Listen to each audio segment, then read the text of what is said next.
ยาอายก็จะกินจอมดอยอายก็จะอยู่หากมีน้องอยู่แห่งนั้นยามฮักกันแสนฮักปานจะคืนกินถึงแผ่นดินนาทีจะควงกีดกันอุปสรรคจะมีเป็นห้อยเป็นพัน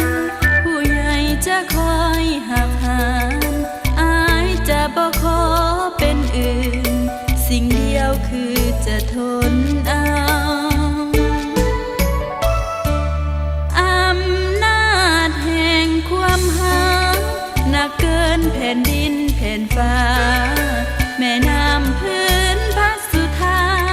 ว่ารักบ่ทั้งใจหาผู้พาหินแผ่นนั้นนักล้ำเปรียบใส่ยังเบาอยู่ไกลหอมหวยภูเขาแห่งฮักยังทรงถึงอยู่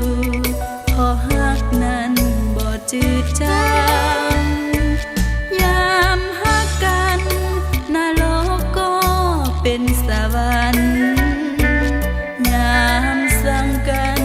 สวรรค์ก็เลยอ้างว้างความหวานมันก็กลายเป็นจืดเป็นจางความฮักกลายเป็นบาดหมางเอาแน่บ่ได้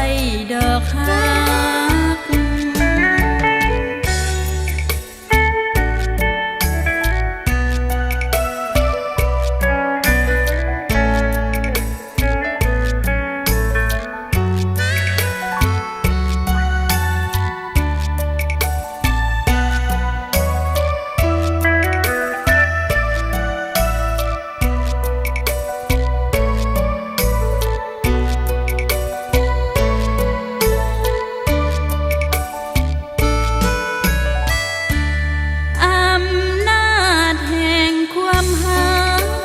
เกินแผ่นดินแผ่นฟ้าแม่น้ำพื้นพัดสุธาว่ารักบ่ทั้งใจหาผู้พาหินแผ่นนั้นนักล้ำเปรียบใส่ยังเบาอยู่ไกลหอมหวยภูเขาแห่งฮักยังทรงถึงอยู่